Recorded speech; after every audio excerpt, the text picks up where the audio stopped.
call to order the City of Douglasville City Council meeting for tonight, which is Thursday, April the 13th. It's going by so fast. 2023. We'll have our invocation to be done by our own Parks and Recreation Director, Mr. Chris Bass. After he will do the invocation, we'll have the Pledge of Allegiance, which will be led by our Mayor Pro Tem City Council Member Terry Miller. Please stand for the invocation. Thank you, Mayor Robinson. Let us bow our heads. Heavenly Father, we come to you as humbly as we know how, just to say thank you. Lord, we know that through these times we are in need of prayer and guidance, Lord. So we ask that you just to cover our elected officials, Lord. We ask that you just keep them safe, Lord, and we ask that you just give them a spirit of discernment, give them a spirit of righteousness, Lord, and allow them to make decisions that are pleasing in your sight. In your Son's Jesus' name we do pray. Amen. Amen. I pledge allegiance to the flag of the United States of America and to the republic for which it stands, one nation, under God, indivisible, with liberty, justice for all. Thank you so much, Mr. Mayor Pro Tem, for leading us in the Pledge of Allegiance, and we thank you so much, Director Bass, for being all past the week. You can still come and say something if you want to. We've already prayed, but you can come and just talk if you want to, because you know you have the voice of God, so. Well, you're very kind. Thank you. Sorry I'm late. It's okay. It's raining. But Lord bless you in your meetings, and may he give you great wisdom to deal with the things before you tonight. And it's a privilege to be one of your citizens and to see your leadership. You guys served this community well, and I'm grateful for what you do for us. And so thank you for your leadership. Thank you so much, Pastor Harper. We appreciate you always being willing to come. You know, you're like the Abraham today, and you had Lot ready, but God had a ram in the bush in our director, Mr. Bass, so he offered the invocation this evening. Thank you, Mr. Bass. Thank you so much. We appreciate you, and God bless you in First Presbyterian. Y'all have a great evening. Yes, sir. You too. Thank you so much. I'll go over the instructions for the meeting, and then we do have, after our announcements, we do have a presentation. I would like to welcome you to the Douglasville City Council Legislative Work Session. My name is Rochelle Robinson. I'm Mayor of the City of Douglasville. This is a work session where agenda items are going to be presented this evening for discussion only, and no official action will be taken on these items this evening, but they will take place next Monday at our 6 o'clock voting meeting. If the business you're here for is not listed as an agenda item, there will be ample time under the agenda item comments from citizens and delegates section for you to discuss your business. Just a few protocol issues, items, and then we'll jump right into the meeting. We do have the agenda that is provided on the screen above us, and or you can pick up a paper agenda if you like outside on the desk. I ask that you please keep your comments and presentations on a professional level, dealing with the facts that are important for this governing body to make our decisions. We will not accept concerns or comments when you talk to the chair to be of a personal attack on any individual or group of individuals. You will receive a warning from the chair. If you deviate from that warning for a second time, we will discontinue your conversation by turning your microphone off. Only one person speaking at a time. Please do not applaud or react to speakers or speak from the audience, cheer, or carry on a conversation while you're at the podium. When you're at the podium, please direct all of your comments and concerns to the chairperson or to myself if you're speaking under these citizens' comments. I'll remind you that we're only required to accept public comments during items before the City Council that are of a public hearing. If you have a cell phone or electronic device, we'll ask that you please put those in silent mode until the meeting is concluded, or you can turn those off until the meeting is over, so it won't be disruptive. The agenda items will be handled in the following manner. The committee chairperson will read their agenda item, and then that person or representative of the agenda item or applicant will make his or her presentation. We're just here to present the information this time, then we'll, as we've said, deliberate over the weekend, and on Monday, the council will make their recommendation and their votes. Myself and council members will possibly ask clarifying questions to help us make our decision on Monday. After that, the committee chairperson will ask for comments or statements from the audience during the public hearing portion. There are 20 minutes for those in favor of the item and 20 minutes for those in opposition, and each person has about 5 minutes. But if you have a large group, then you deviate your time, and each person can talk for 2 or 3 minutes, but in totality, you have 20 minutes for those in favor of the item, 20 minutes for those in opposition. Prior to coming and approaching the podium, there is a card outside that you should fill out. It's a speaker card. It will ask for your name and address for the record. We ask that you would fill that card out and present it to our city clerk, Ms. Vicki Acker, to my right, and then you can come and give your comments to us. Each person only has one opportunity to speak. This is not a question and answer format or debate. We're here to hear the information, deliberate, and make our decisions. Please address all of your comments to the chair only. If you have something that's repetitive, we ask that you would not do that and just give us the information one time. And if you have printed materials, please give those printed materials or packets to our city clerk, Ms. Acker, and she will make copies and disseminate that information to us at another time. And again, if your citizens and delegates at the end of the meeting, we ask that you will come forward and you can certainly address us at that time, and you have 5 minutes to talk to us about any business that is germane to the city of Douglasville. That's a whole lot of talking, and now we're going to get ready for our meeting, if you have any questions. So those are, that's the protocol. And now those are announcements, and we have a presentation. I will ask, this is a presentation from myself, a proclamation in recognition of April 22nd, 2023, as the 16th anniversary of being incorporated to the Douglas County, Carroll Paulding County's alumni chapter of Delta Sigma Theta Sorority Incorporated.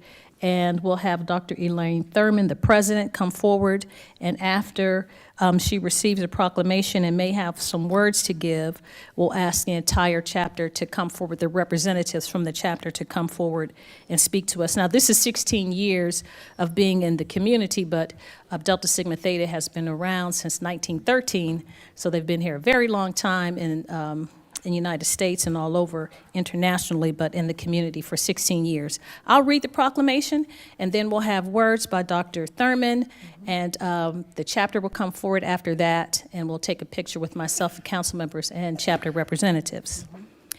Office of the Mayor, Rochelle Robinson, Douglasville, Georgia, proclamation in recognition of Delta Sigma Theta's 16th years of service in Douglasville. Whereas the 16th anniversary of Douglas Carroll Paulding County Alumni Chapter of Delta Sigma Theta Sorority Incorporated is on April 22nd, and whereas the Deltas have been an exemplary pillar of service to the Douglas County and Douglasville communities in these 16 years.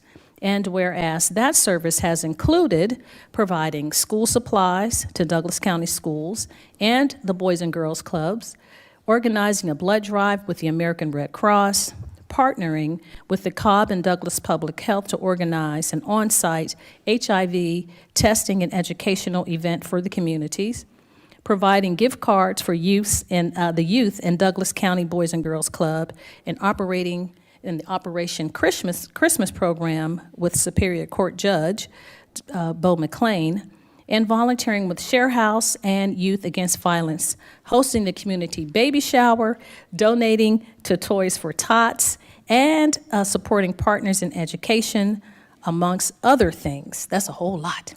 And whereas that service has included providing civic education to the community through voter education and registration drives, educating the community on the duties of elected officials, hosting candidate forums, highlighting candidates seeking office in Douglas County, Douglasville, and hosting a Trailblazer in Law, Social Action, and Civic Engagement Forum, along with many, many other civic-minded services and projects.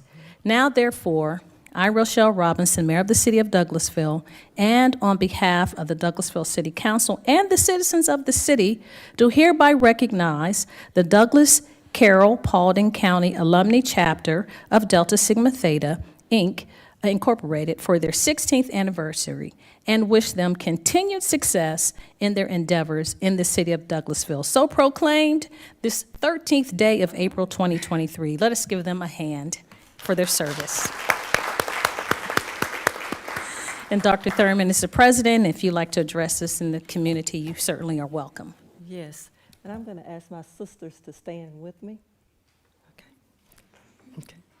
Good evening. I am Dr. Elaine Thurman, president of the Douglas Carroll Paulding County's alumni chapter of Delta Sigma Theta sorority. We are so honored to have made an impact on the community of Douglasville. It is a privilege to be recognized in this way by the Office of the Mayor, Rochelle Robinson, and the City Council. Many hours went into our community service and involvement, and it means so much to us that the work we are so passionate about also resonates with others. We are totally committed to service over self and look forward to elevating our impact in Douglasville. Thank you. Thank you so much, Dr. Thurman. Let's give her another hand. Thank you for your service and your sorority. And we'll ask the members will please come forward so that we can take a picture. And if you don't mind, I was going to ask my community development director, Ms. Shayla Reed, who is part of your organization as well, to come and take a photo with us as you receive the proclamation. Thank you. You're welcome.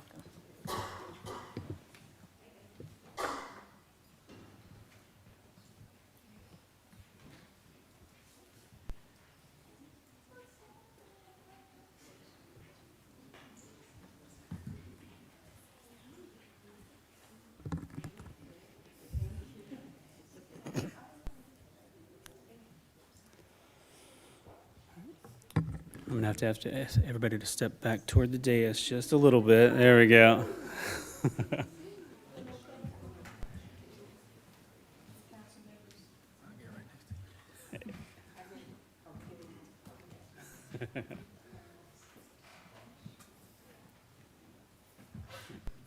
We got more coming around. All right.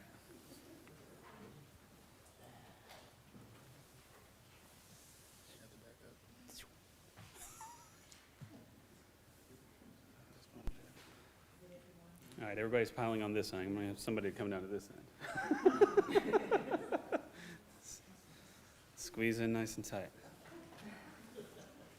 All right. Perfect. All right, big smiles, everyone.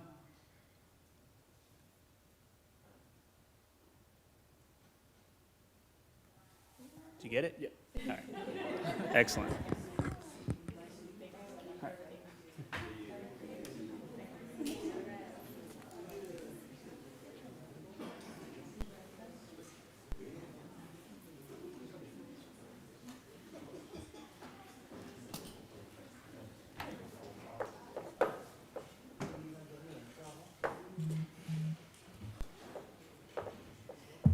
I hear it's trouble down there, so I'm going to leave him alone. Okay. I know it. So now we'll move on with the agenda that we have. And again, there are hard copies outside, and/or you can follow us on the screen. We'll move on with our committees. I will announce, or if we have any business for Economic Development Committee. That's chaired by Mayor Pro Tem Terry Miller. Thank you, Madam Mayor. We have no business under the Economic Development Committee at this time. Thank you so much, Mr. Mayor Pro Tem. Our Finance Committee Vice Chair is Councilmember Chris Watts. Thank you, Madam Chair, Madam Mayor. You're welcome. We have two items tonight. Item A is to authorize the mayor to sign a change order number 1 with Contour Engineering LLC for the provision of air track monitoring, observations, rock evaluations, observations of utility installations, crossing active streets, and additional site work activities at the city's amphitheater and Town Green site. And Mr. Thompson will handle this. All right. Good evening, Madam Mayor and Council. Good evening. All right, Marcus Thompson, City Engineer, 6701 Church Street. All right, so if you guys can recall, Contour Engineering, they are a third-party geotechnical engineer on site at the Town Green development to perform construction materials testing and other special inspection services. So basically, the change order before you this evening is change order 1 reflects us having Contour on site for additional time. If you can recall, there were some unforeseen conditions that we ran into, like the removal of the underground rock, also switching out RCP pipe to HDPE, and during that process, WSA required us to have Contour on site to basically witness the installation of the new piping. So change order 1 basically is a housekeeping item, administrative item that we're trying to accurately track the out of scope services, basically. Are there any questions? Thank you, Mr. Thompson. I just have one, and then I'll open it up. I know change orders come with the territory.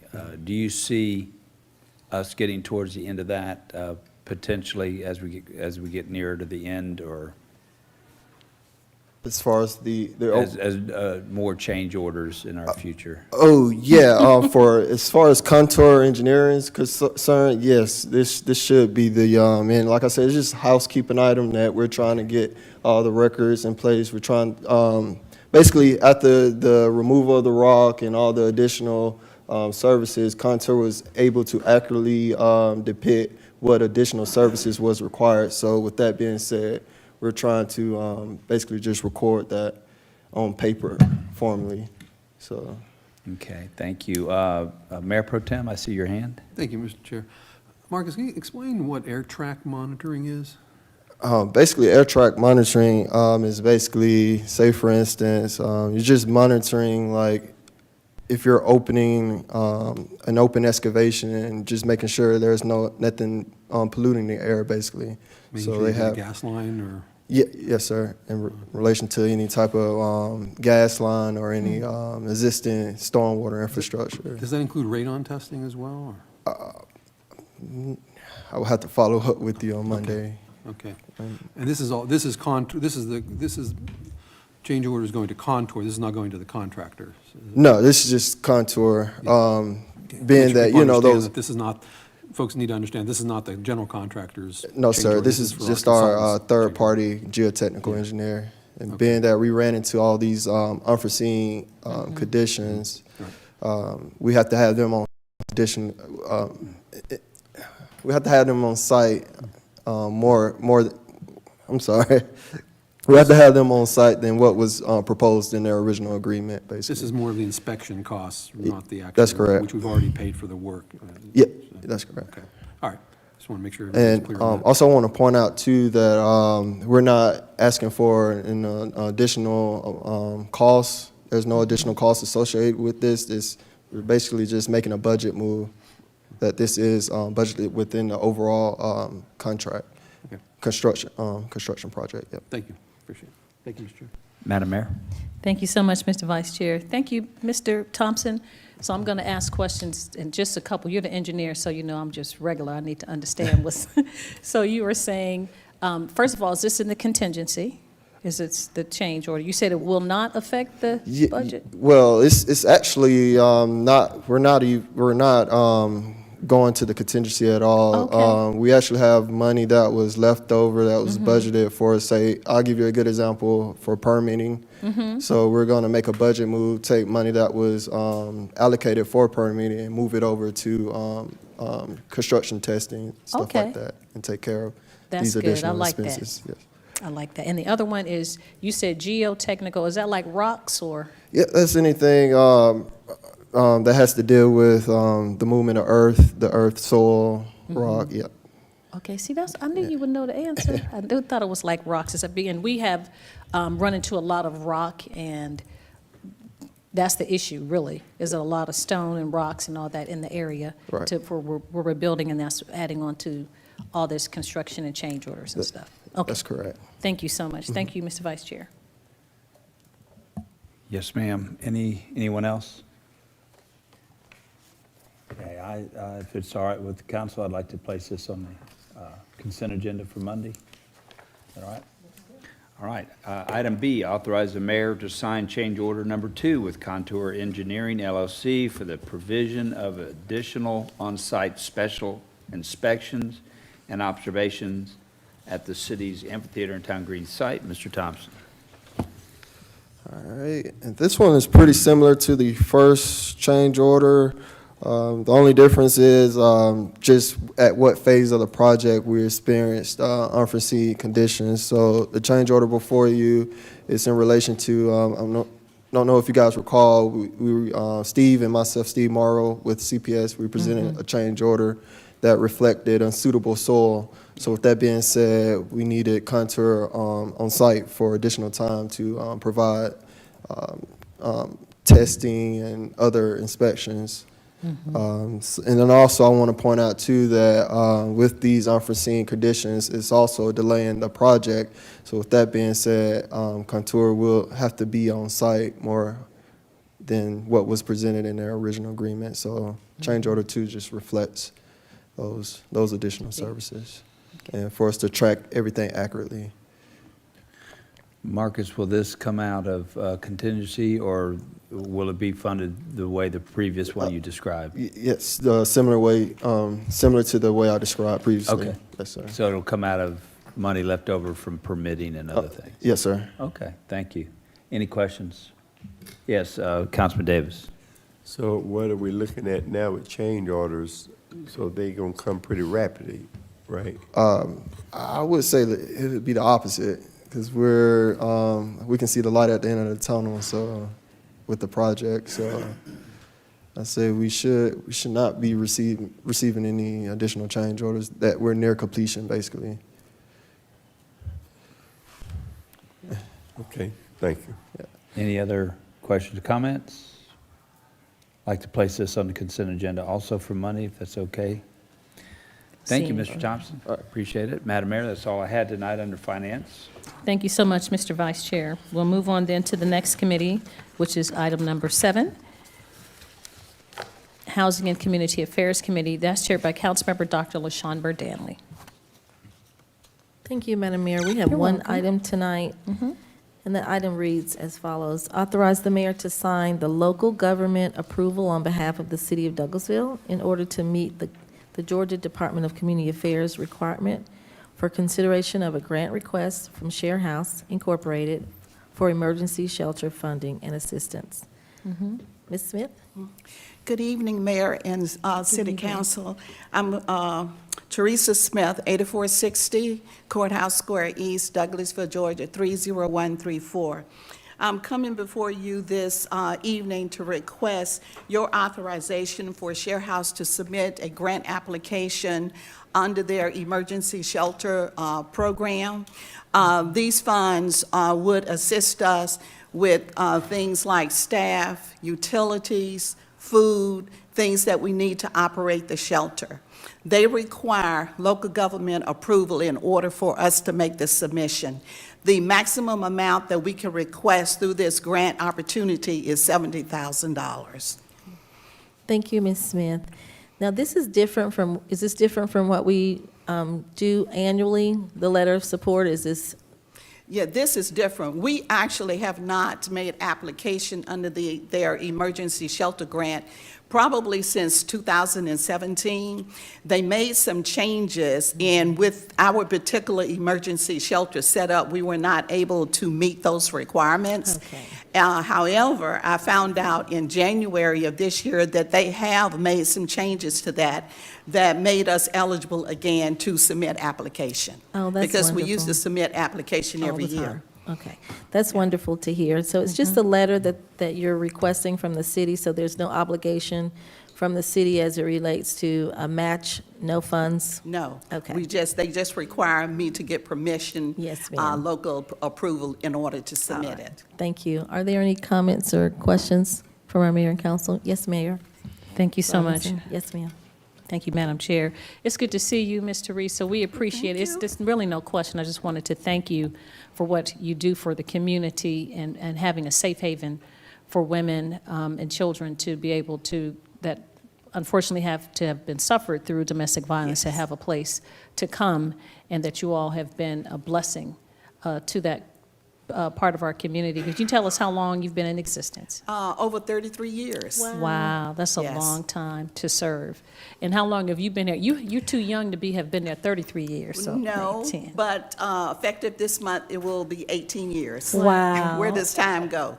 Thank you. Thank you, Ms. Smith. We appreciate everything that you do. Thank you. And again, for an area where, like you're saying, for an emergency funds. Yes. Because a lot of times it is urgent and it's time sensitive and it's life and death sometimes. I've been to some of your prayer visuals. Yes. So we appreciate everything that you do in the community, and we look forward to seeing what the council will do as far as supporting you with the letter to provide so that you can help try to anticipate to get these funds All right, and thank you. resources. Thank you, ma'am. That's all I have, Madam Chair. Yes, ma'am. Yes. Hey, Mayor Pro Tem? Madam Chair, in the interest of full disclosure and transparency, I may be working with with Share House on a project later on that's not related to this, so as much as I would like to compliment them on the fantastic work they do, I will refrain from making any comments at this time. Okay. Thank you, Mayor Pro Tem. Any other comments? All right, Ms. Teresa, thank you so much for what you Thank do. you.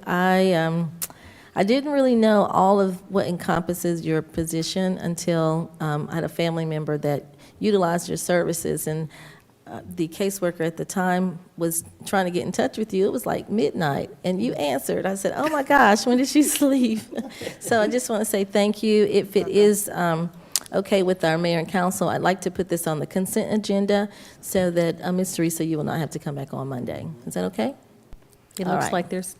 Yes, ma'am. Thank Okay, you. thank you. Have a wonderful evening and be safe. Thank you. Thank you. No other items under Housing and Community Affairs, Mayor. Thank Madam you so Mayor. much. You're welcome. Madam Chairman, we appreciate that. We'll move on to the next committee, Legislative and Intergovernmental Committee, chaired by Councilmember Samuel Davis. No business at this time, Madam Mayor. Thank you. You're welcome. Thank you, Councilman Davis.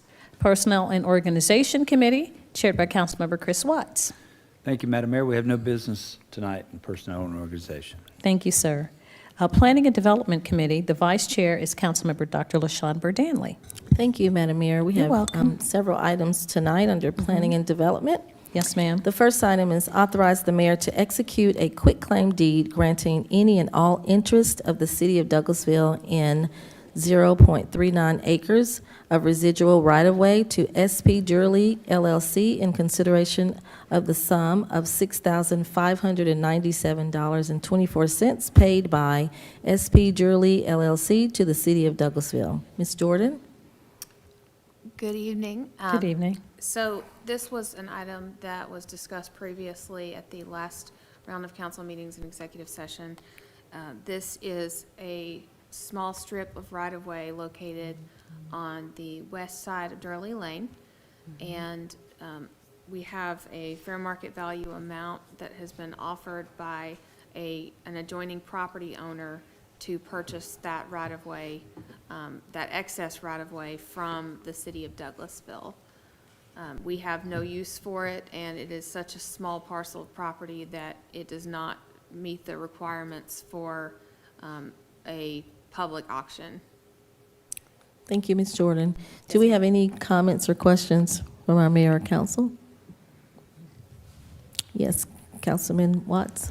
Yes, ma'am. So I see the amount there, but in the agenda item, it talks about a sum of $1, so I know I'm just misunderstanding that. Though that, you're not That's it. misunderstanding that. That's called nominal consideration that's listed in all transfers of title. It's just to say something was, it's consideration for signing the document, basically. Okay. I'm happy to give a full legal lecture on that. No, but I mean, but we're parting with that strip of land for the 6,500 that you're. Correct. Yes, okay, thank you. Thank you. Thank you, Councilman Watts. Any other questions or comments? Okay, if not, we'll put this on our agenda for a vote on Monday. The second item is to hold a public hearing and consider a request for a change in zoning from GC, which is General Commercial District, to LI, Light Industrial District, for 17.248 acres located on Bright Star Road in land lot 158, District 2, Section 5, partial 015-802-50072, LLC, in care of Joseph McGorry. Ms. Jackson. Good evening, council members. Marissa Jackson, Can you bring the microphone down? Thank you, ma'am. Is that better? That is better. Thank you. Good evening, Marissa Jackson, Planning and Zoning Administrator, 6701 Church Street, Douglasville, Georgia, 30134. I'm going to mention that on today's agenda, items B, C, and D are interrelated. There are 3 items for the same development. Zoning procedures law requires us to have public hearings for each item, so that's why we're going through them separately this evening. I apologize if it's a little bit redundant. It's okay. So the applicant has requested to rezone this parcel from GC General Commercial to LI Light Industrial. As you can see, the parcel is at the intersection of Bright Star Connector and Bright Star Road. To the south of it is a residential zoned, the south of it is zoned residential and is part of Douglas County. It's unincorporated. It's currently zoned general commercial, and the future land use designation is Regional Activity Center.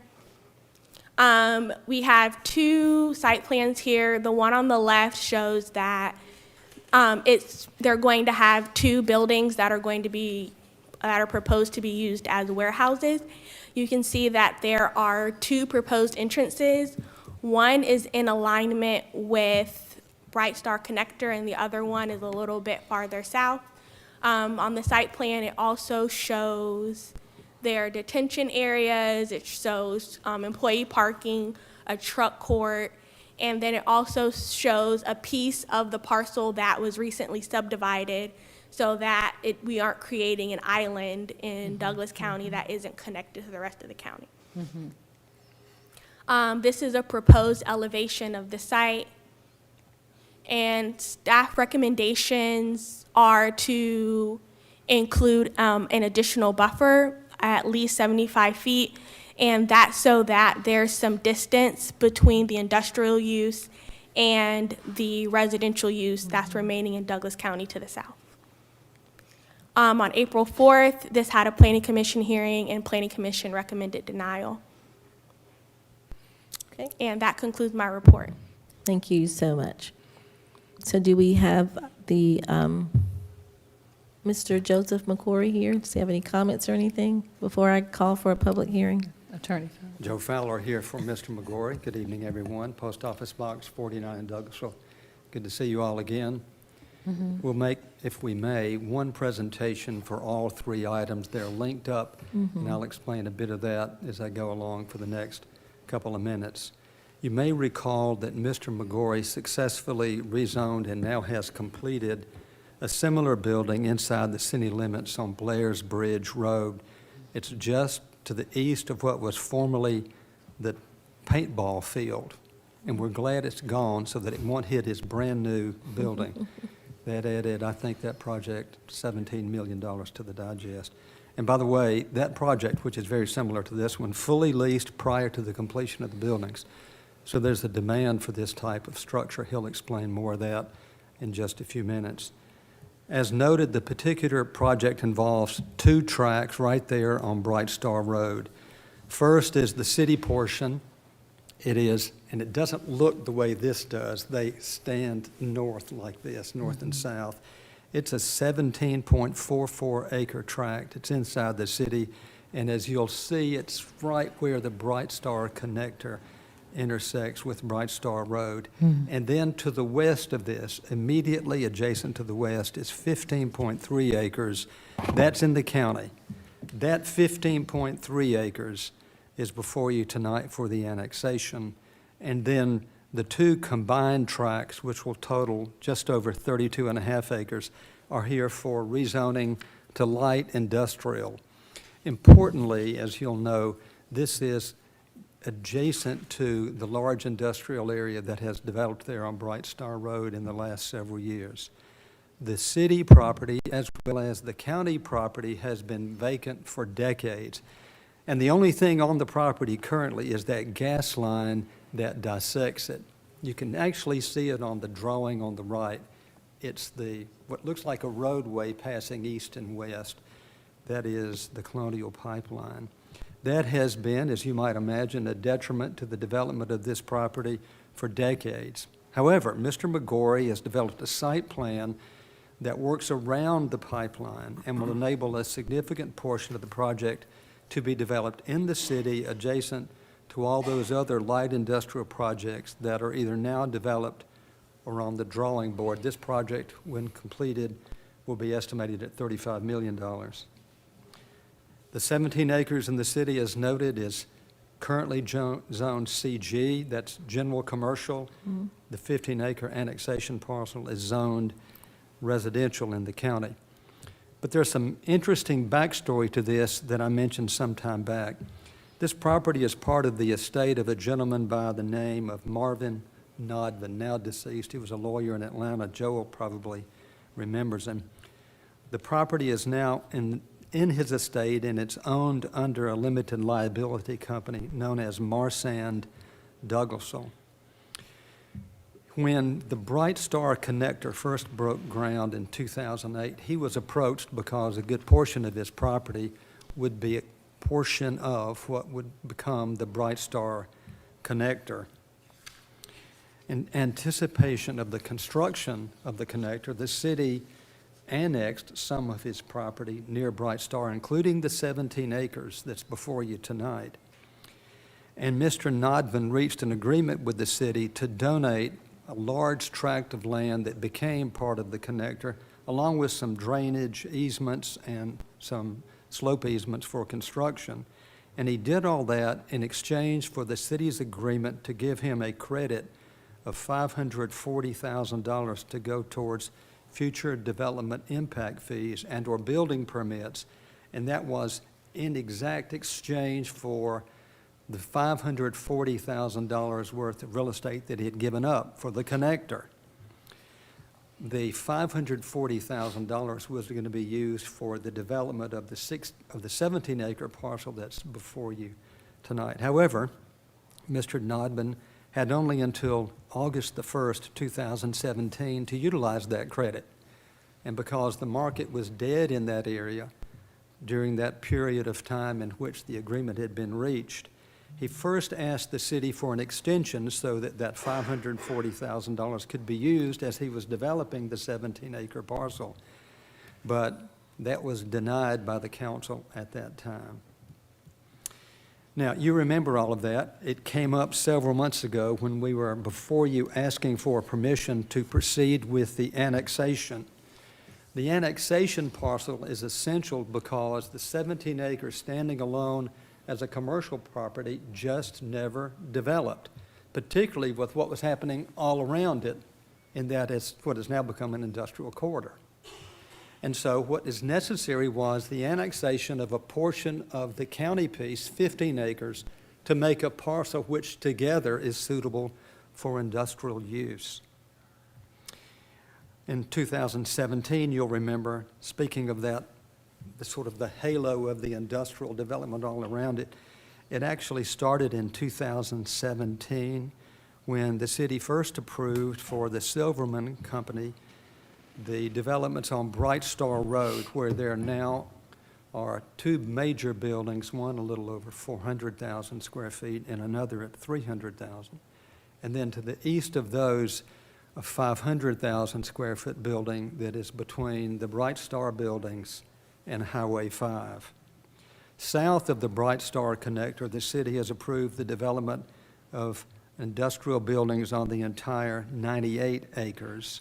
That is just to the east of this particular parcel. And then last year, the county approved the construction of two industrial buildings on the 37 acres that are immediately to the north of this particular tract. So 37 acres industrial on this side of Bright Star Connector, currently being planned for development. Then the rock quarry to the northwest, the industrial buildings to the east. Now, we are before you tonight asking the council to rezone the properties. First, you got to annex the county piece so there will be a parcel that will enable it to have enough power to use for development in the community. There has been a recommendation for a 75-foot buffer, and Mr. McGorry agrees to that. The project includes 2 buildings, one to the north of the gas line, as you see it, and then one to the south. These buildings are like the ones that he developed on Blair's Bridge Road. They're designed to be single-story.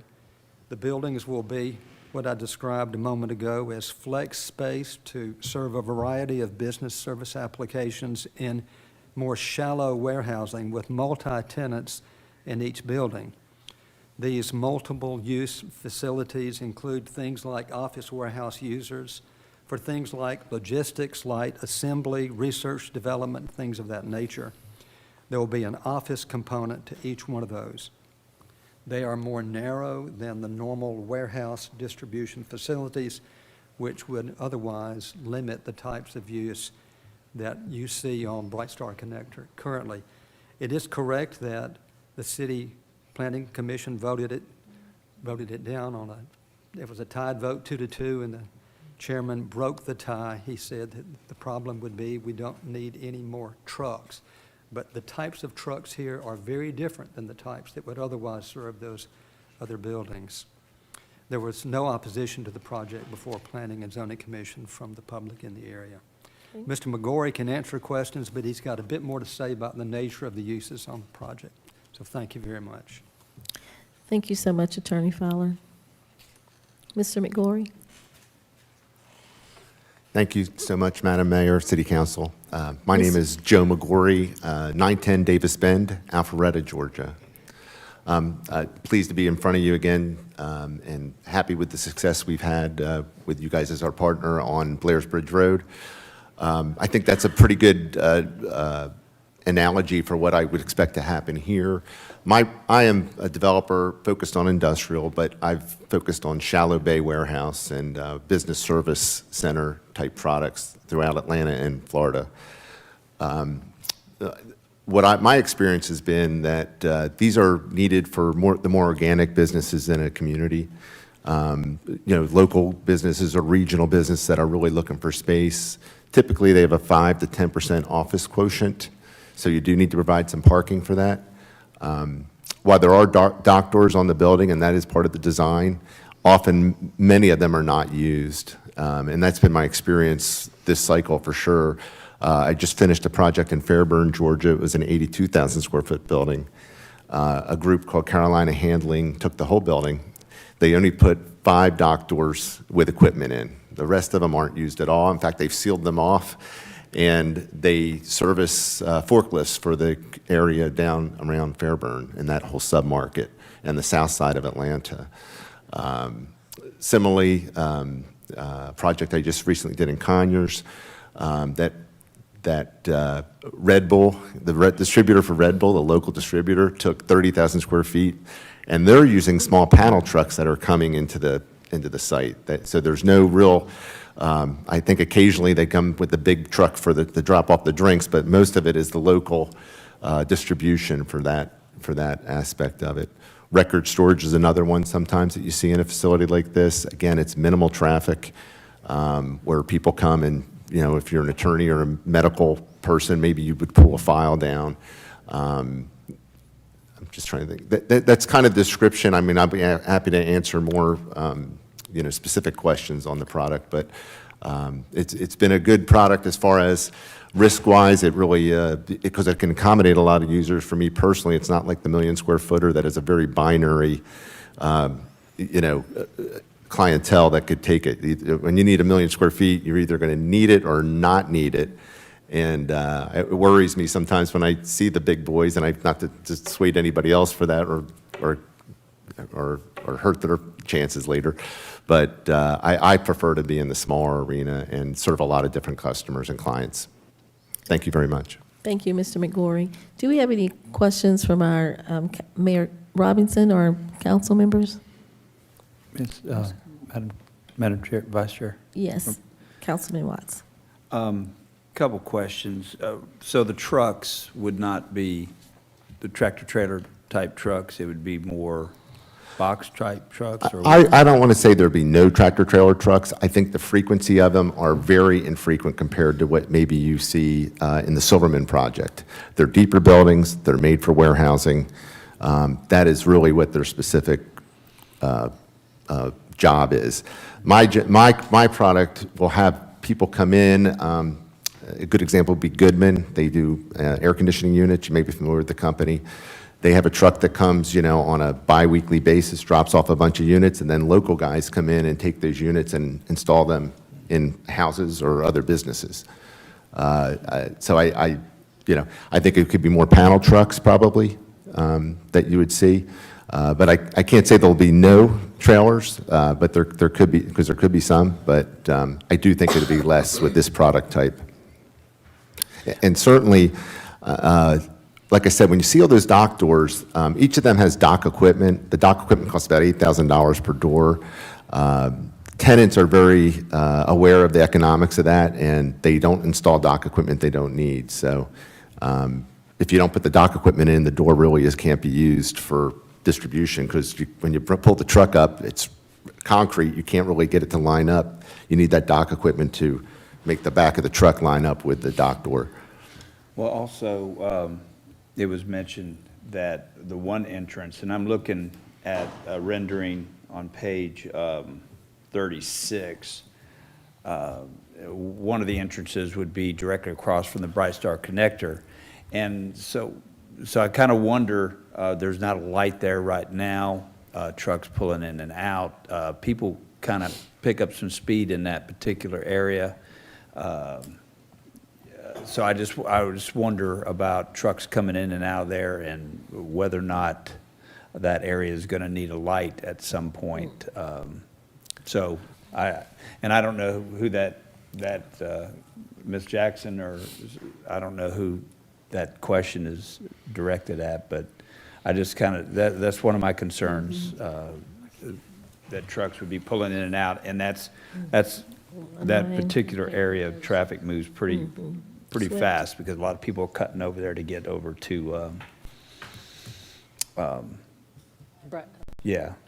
Well, not just Academy, but I'm talking about going, like you're going towards the interstate. A lot of people go over there and make the left.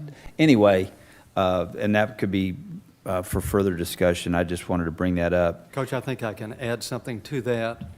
The project to the south on the about 90 acres, actually, there's a requirement in that rezoning that says when they develop, they have to contribute toward the construction of a light at that intersection. When that comes up, the warrants will probably be there to support a light at that intersection. Great question. And the council anticipated that earlier when you dealt with Silverman's request for the 98-acre tract. And I guess I'm sorry I'm taking so long, but just one last question. I'm looking at that rendering, and I don't know how accurate that is. I'm trying to picture the property. It looks like there's a lot of undeveloped land even west of where y'all are talking about. I've heard that there's houses in the area, and I'm just trying to picture where those, I know they're in the county, but. Yeah, so the quarry, right, is the part that is undeveloped. So that's, I don't know what to say about that. I don't think it'll ever be developed. And I can tell you there's rock, which is part of the reason why we've shifted that building down in the second one you see. I'm trying to avoid rock in that area. The part behind the residential, right now, I don't have any plans for. I mean, and it's not, I'm not going to do trailer storage or anything with it. So it's, right now, I'd say it's natural at this point. It's zoned residential. It's in the county. I do believe there's some stubs that go, roads that stub into it, so it could potentially be another 10 lots, I guess, or 12 lots in the future of residential, but there's no need for it. I don't plan to use it. So. Okay, thank you, Madam Vice Chair. That's all I had. All right, thank you, Councilman Watts. Mayor Robinson? No, ma'am, I don't have any No questions. Any other questions or comments? Mayor Pro Tem? Would a few extra windows kill you? We could talk about it. Okay. Yeah, sure. Be nice to see a little bit more reticulation and some articulation on that facade. Understand. That's a lot of blank wall for people to be looking at. Understand. That neighborhood. Yep. Be nice Okay. if you could break it up a little bit. All right, I appreciate that. Yep. Thank you. Thank you, Mayor Pro Tem. All right, at this time, I will open the floor for a public hearing. Are there any guests in our audience tonight who would like to speak for this project?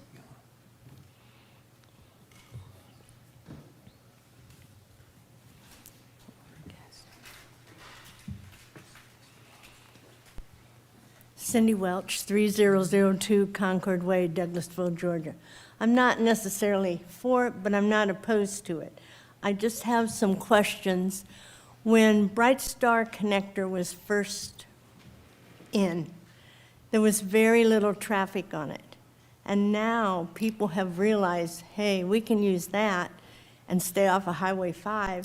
Excuse And me. it gets you all the way down to Cowan Mill Road. I'm sorry, can I interrupt you? I'm holding a public hearing.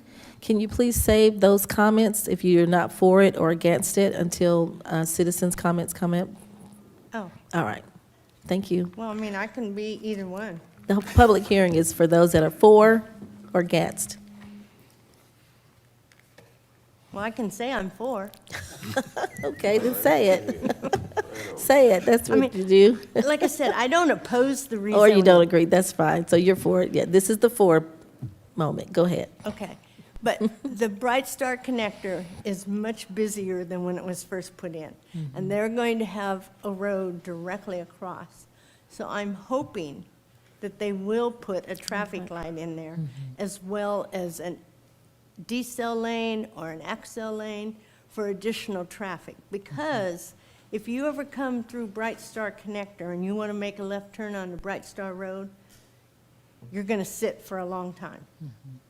And I just hope, you know, like I said, I'm not opposed to that. I think it's a good thing with what's on Bright Star Connector.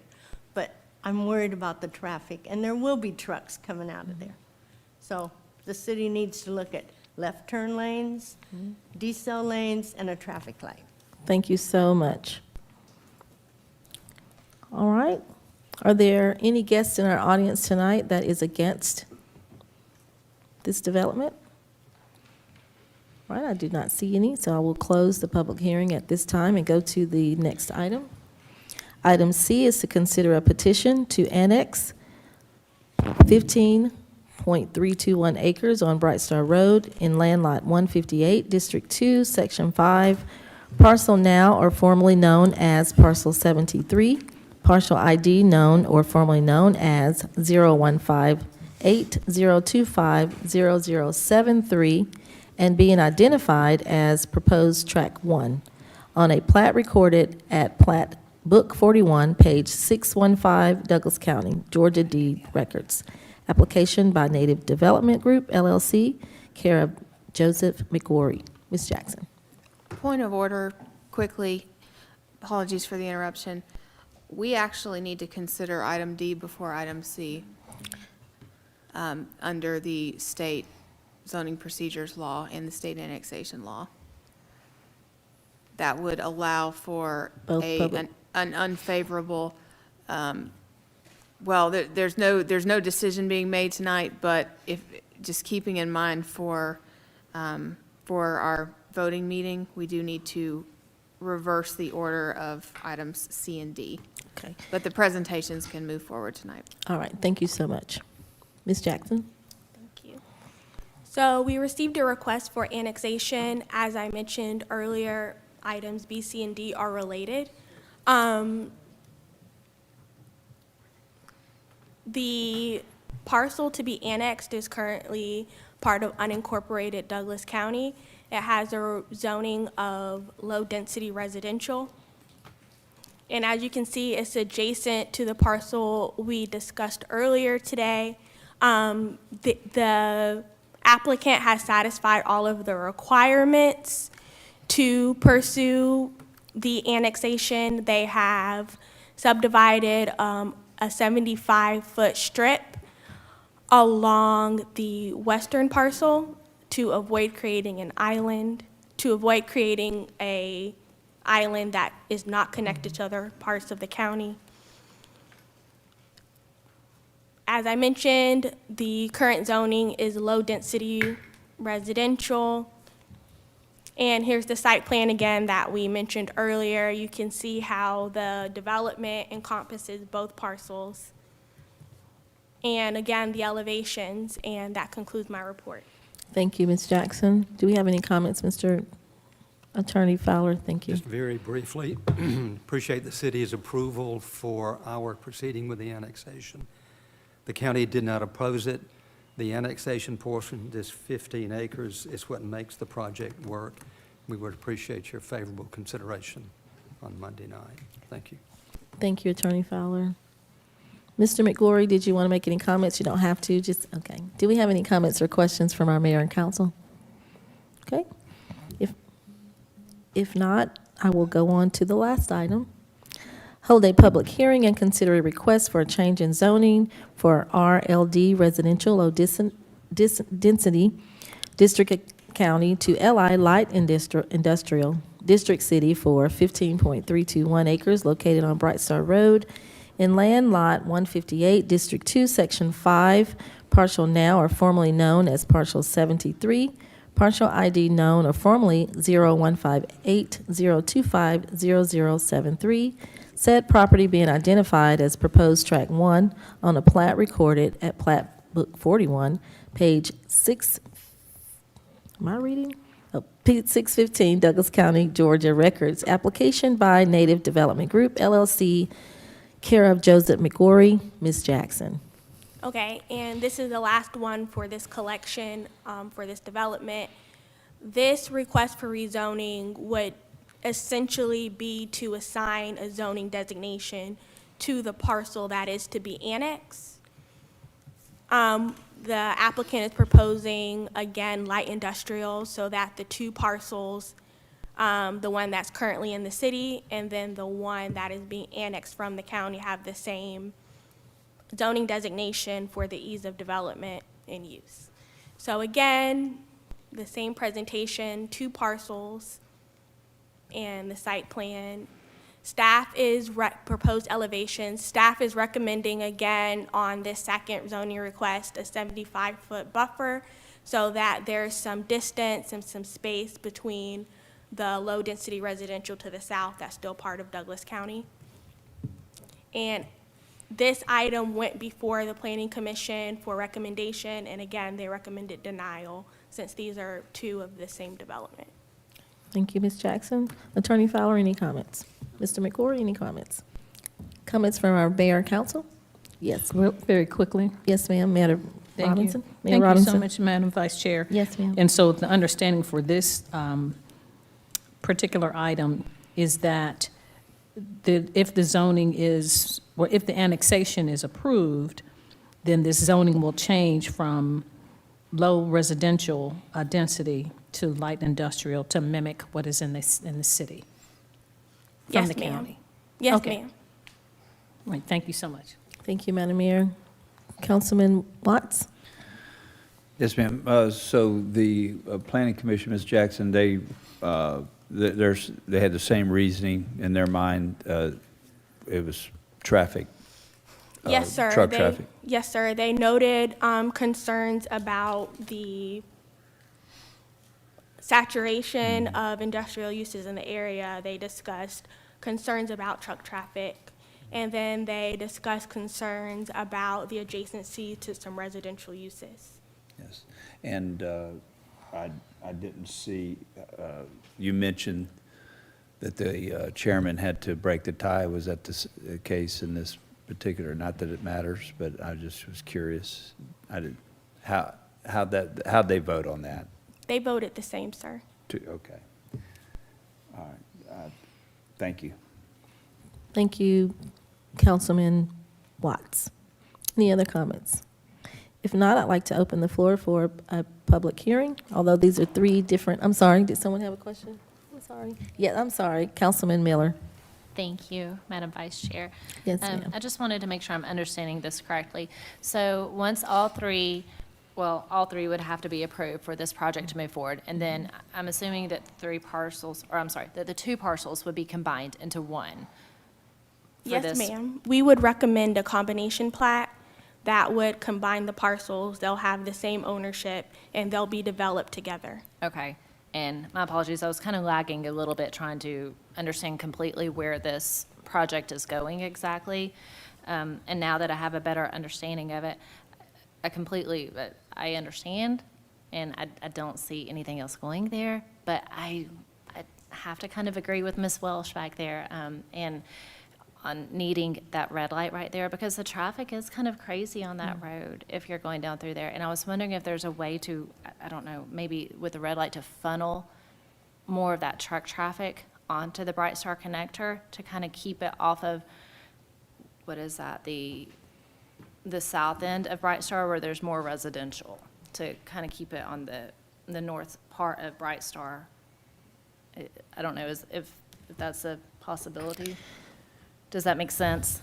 Well, I would, I think most of the heavy truck traffic's already on the north part of Bright Star. Right. But I'm saying, There's not much of it going down Bright Star to Highway 5. so when they're leaving this building, though, you would want them to either go on the north part of Bright Star or the Bright Star connector and not go towards that next red Veterans light. Memorial. Not go towards, what was your last comment? Not go towards. Was that Stewart Parkway? Stewart Parkway. Right. And I believe Silver Line, and staff can verify for us, that we put a recommendation for them to have a light in the area once they do their development. So that will help for traffic. I don't recall the conditions from that project, but I can definitely check tomorrow and get back to you all before the next meeting. That sounds great. Right. Thank you. Can I just ask one Sure, last question? absolutely. Is Yes. my understanding that a lot of the usage of this facility, there will be potentially more local-type deliveries out of this particular, and I'm asking this to the applicants. I mean, I know you don't have tenants right now, but it sounded like you're setting this up for that type of Yes, business. Joe McGorry, 910 Davis Bend, Alpharetta, Georgia. I don't know if I need to say that again. But yes, that's exactly right. I anticipate more local and regional needs in this facility. It could be light assembly, it could be something like that, but certainly they would all use the Bright Star connector if there are over-the-road trucks. They want to get back to 20. So that it's unlikely they're going to try and head south there at all. So Yeah, they gotta, if they do that, then, and make that left to come back to Highway 5, to make a left to get on I-20, that's the around-the-world way to get there. yeah, that wouldn't be, I wouldn't, with it being a nice two-lane, I mean, it's an incredible road, the Bright Star connector, and I think with the 2 lanes and the direct access that we have right now planned, I can't imagine why they would want to make a right out and go down that way. Thank you, Madam Chair, I'm sorry. Thank you. Don't apologize, Councilman Watts, you're fine. Any other questions? Thank you. All right, I'd like to open the floor for a public hearing at this time. All of the information have been given by Ms. Jackson and Mr. McCory. Are there any guests in our audience tonight that would like to speak for this item? Okay, I do not see anyone standing. Is there anyone here that would like to speak against this item? Okay, if not, I would like to close this public hearing. And that's all for those items. Tonight, speaking of Bright Star, we'll go on to the next item. The next item is hold a public hearing and consider a request for a special land use permit for a religious institution or place of worship for property zone light industrial district being .51 acres at 8337 Dallas Highway in land lot 17, District 1, Section 5, partial 0017015A 028, application by Higher Elevation International Ministries, care of Barbara Campbell. Ms. Jackson.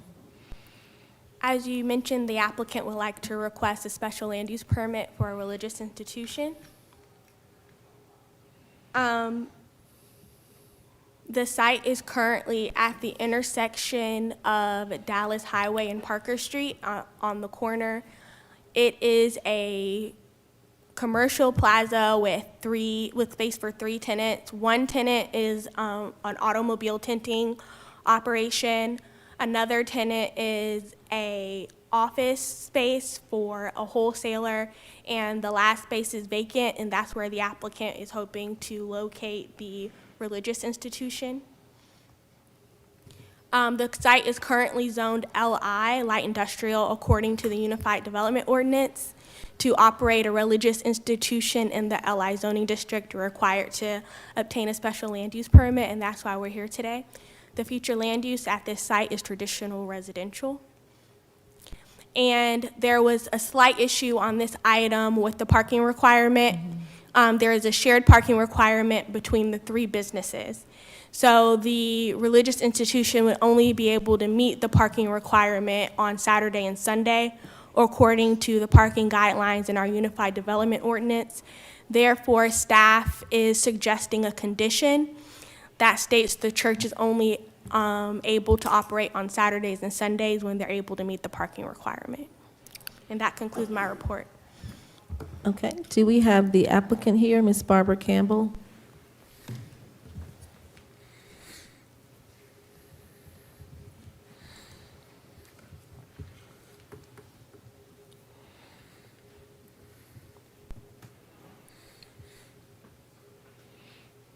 Hi, Ms. Campbell. If you'll please state your name and address for our record. My name is Barbara Campbell, address 8337 Dallas Highway, Douglasville, Georgia. Thank you, Ms. Campbell. Thank you.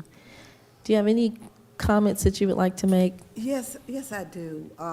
Concerning the parking for the church, the owner, Ms. Rinku, she's spoken to the other business owners and told them that we would love to have our Bible studies on Tuesday nights, and they had no problem with the parking at all.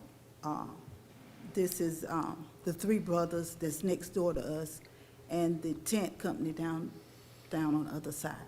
Would that be after hours when the other businesses are That would closed? be after hours. It will be after 7 p.m. Ms. Jackson? Would it be appropriate, what would they need to do if they're going to operate after the other businesses are closed? Like if there was something they were doing on a Saturday that the businesses aren't there on Saturday, what would they need to do? Thank you. So it says that they must meet the 25% of the shared parking requirement after 5 p.m. Because there's such a limited amount of parking spaces, they wouldn't be able to meet the 25% requirement on a weekend, after 5 p.m. So they're only able to meet the parking requirement on the weekend because the weekend is 100%. Also, shared parking agreements that normally have to be recorded on a deed too, so it would take some additional time to research that and figure out what would be available to the applicant. Right. So Ms. Campbell, currently, if you're interested in doing the shared parking, then there has to be something documented that the other tenants are willing to do. So this item will be put on the agenda for a vote on Monday. If you'd like to have a documentation and share it, go back and our staff can assist you with that. It will take some time. Madam Chair? Yes, Councilman Davis? Yes, good evening. How long you all been in the church now? Excuse me? How long you all been at the church? Well, off and on since October. Okay, it's your first year? It's your It's first a year new in the applicant. church? Yes, new. it's a new applicant. It's new. Oh, it's new. Okay, I thought you all already was in the church, having church there. Yeah, we were going in there on Sunday mornings with a few family members, and we were doing the live for the other members. Oh, okay. As of right now, we don't even have 20 members right now, because after the pandemic, we were here in this building. Right, you over for here, 2 and then you all years. moved over there. Yes. Yeah, I know where you are. You're all in my okay. district. Yeah, I've come by. I've always seen you all when you all have church. Yeah, you all moved out of here over there. Good, thank you. Exactly. Madam Robinson, Mayor Robinson. Thank you so much. Yes, Madam ma'am. Vice Chair, you're doing a wonderful job. I appreciate you bringing Thank you. understanding to the applicant. So again, Ms. Campbell, what our Vice Chair is saying, if you want to move forward and have a vote on Monday, the recommendation would to have Saturday and Sundays for parking, because during the week you do not meet the requirement with the 25%. So if you wanted to move forward and have Tuesday for Bible study, then you would have to probably, if you don't have an agreement in the deed written, then you would probably have to postpone, or we'd have to come back to your application at another time. So if you want to move forward, you have to go with Saturday and Sunday. If you want to go through the week, you need to have it documented to have the shared parking during the week. Okay, to have it documented, I would have to get a statement from the business owners? Our staff can help you with that. Our community development staff or Ms. Jackson will help you to go through the proper channels and have that. But I believe it's a deed. We did Has to have be this on in deed. another applicant on Hospital Drive. You have to have an agreement from the owners, so, to have shared parking. But they'll give you all the requirements. So after you receive that information, then you can move forward with either the way it is written with the stipulations of Saturday and Sunday, and since it's a special land use permit, it'll probably for a year. We typically do that with a new application, and then you come back and we extend it. But if you don't want to just have Saturdays and Sundays and not have your Bible study on a Zoom or something during the week, then you'd have to have that written down. You need an agreement for the parking, to share parking. Okay, we're presently doing our Bible study on Zoom, so we'll go with the Saturday and the Sunday.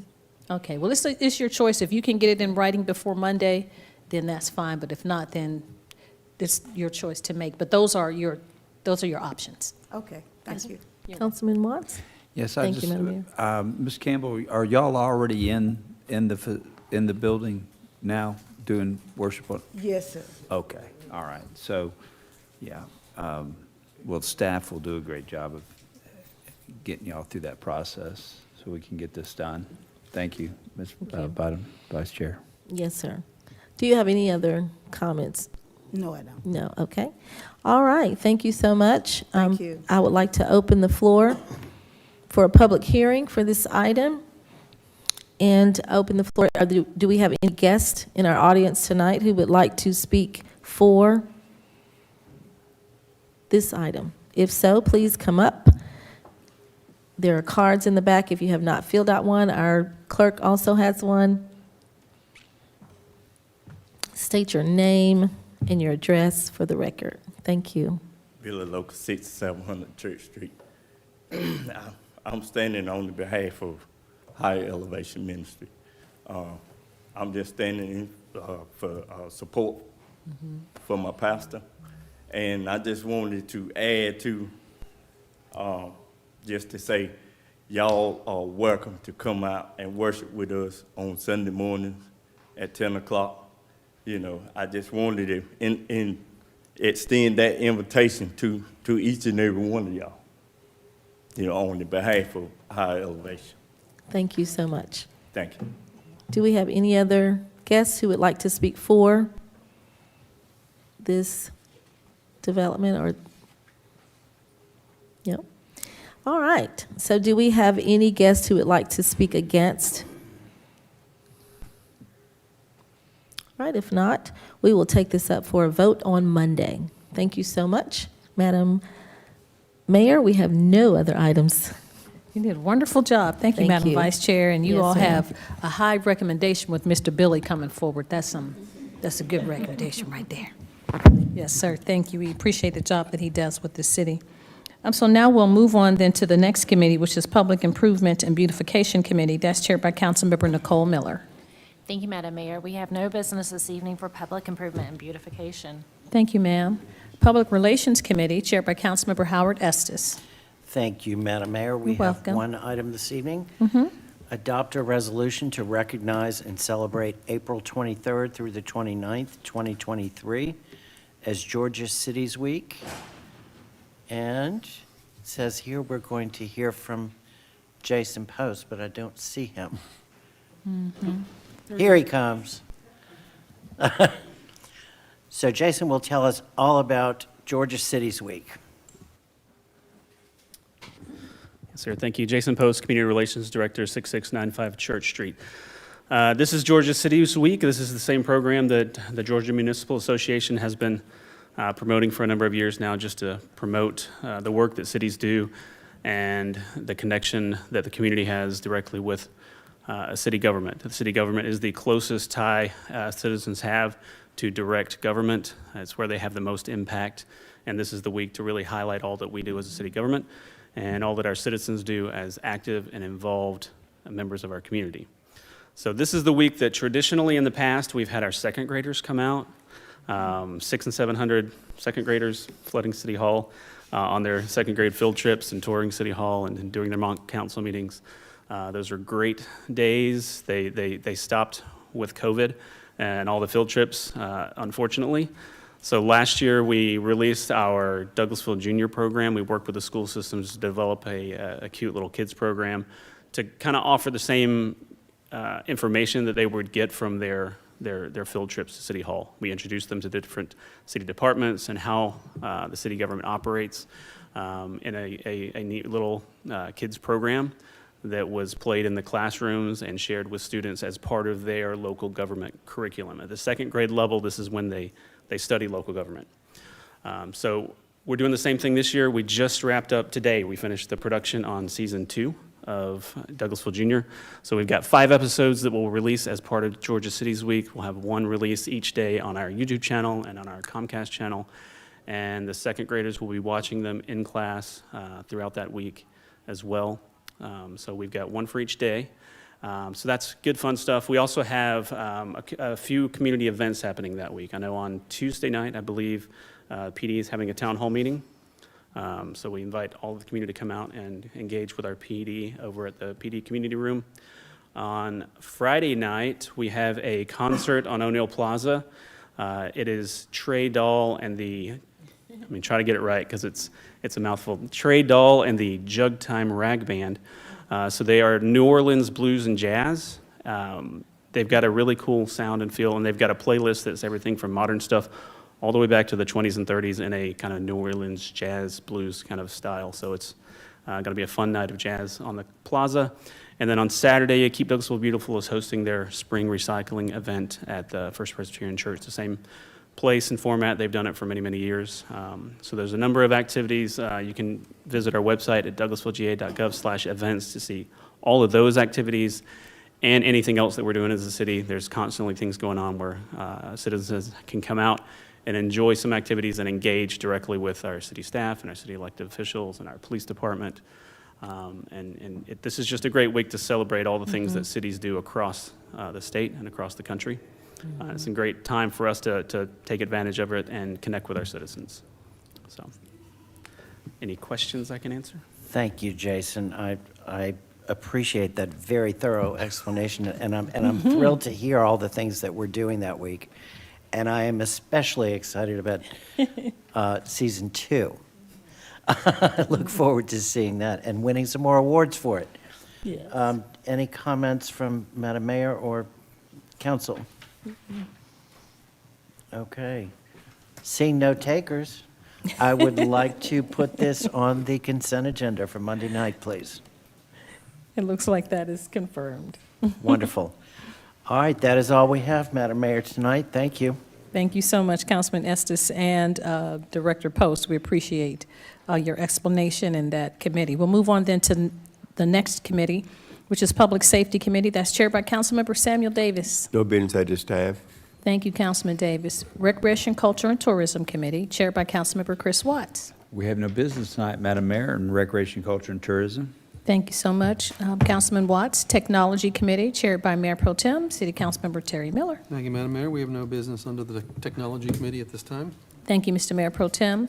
Transportation Committee, chaired by Councilmember Dr. LaShawn Burdanley. Thank you, Madam Mayor. We have no business tonight under transportation. Thank you so much, Councilmember Burdanley. Yes, But ma'am. do we have any other business to come before council tonight from the elected officials? I don't see any. We'll do updates from our city staff, our city attorney, Mr. Joel Dotson. No business, Madam. Thank you so much, Attorney Dotson. Our staff attorney, Ms. Miranda Jordan. Good evening, no Good business evening. tonight, Madam Mayor. Thank you so much. The Police Department. No business, Bernadette Madam Mayor. Marino. Okay, thank you so much. Our City Manager's Department, we have sitting in the very capable and beautiful Miss Karen Callen. You have any business? Thank you, Madam Mayor. No business, thank you. What? Okay. Thank you so much. We want to welcome back our Community Development Director, Ms. Shayla Reed. If you please stand, we're so happy to have you back. We're going to give you a hand. We missed you while you were gone. Welcome back. Yay! I know, whistles and everything. Woo-wee. Comments from citizens and delegates. If you sustain the meeting and you'd like to speak to us, please come forward. And you have 5 minutes to talk to myself and council members about any business that is germane to the city of Douglasville. We do have one person coming forward. Did you fill out a form? Oh, okay. Thank you so much. If you give us your name and address for the record, and then you have 5 minutes to talk to us. Welcome. Okay, my name's Wanda Cooper, and I lived at 3502 Willow Meadow Lane, Douglasville, Georgia, 30135. I'm coming to you actually as a whistleblower. I had a friend of mine, she lives in Douglasville. She's elderly, and she had received some documents of liens that was placed on her home. When I checked out the information, I realized that the liens were improper. So when I checked out her stuff, I realized it was about, I want to say I checked about 10 other properties, and I saw it was a trend. And what's happening is Brad Porter, Michelle Porter of Premier Property Management, and also POS. And what they're doing is they're giving homeowners improper loans, improper fines on their homes. So what they're doing is giving people fines for parking on the street or something, let's say parking on the street. Now, most people don't realize in an HOA environment, a HOA covenant does not supersede a law. No HOA, unless they own the street, has authority to initiate any types of fines. And so when I had checked on this for this elderly woman, they had initiated fines to start the lien process on her home. So when I went and checked 10 others, and I talked to people, and see, when I talk to people, I'm like, oh, that's just a HOA issue. No, it's not. Because if you're getting improper fines, you have no authority. That's stealing from what? City of Douglasville and also the county. You cannot initiate fines on a public street. You cannot initiate a fine that's a part of an ordinance. Okay, so what they're doing, basically what they're doing, they are putting these liens on people's houses improperly. You can't do it. Nothing supersedes a law, regardless of what's in that covenant. It does not supersede a law. So if there's an issue, this is the way it's supposed to go. If there's an issue with the homeowner, if there's an issue, the way it's supposed to go, code enforcement must be called out. After code enforcement calls out, code enforcement gives a citation. Then the courts initiate fines. Okay, so I'm requesting some type of investigation to be looked into this, because people work too hard. And my thing is, if she wouldn't have never, this lady is 70-something years old, and she never would have said, hey, Wanda, look at these papers. And when I looked at those papers, I said, they can't give these fines. There are certain things, anything that interferes with the law, with HOA, you just simply cannot do. And it's very serious, because when I went and did some more research, Premier Property Management, POS, they've been doing this for a long time. I even checked the records for Augusta Woods. I've seen this one particular incident. One person, he's a CEO, the CFO, the secretary and treasurer. They're gonna keep that money right there.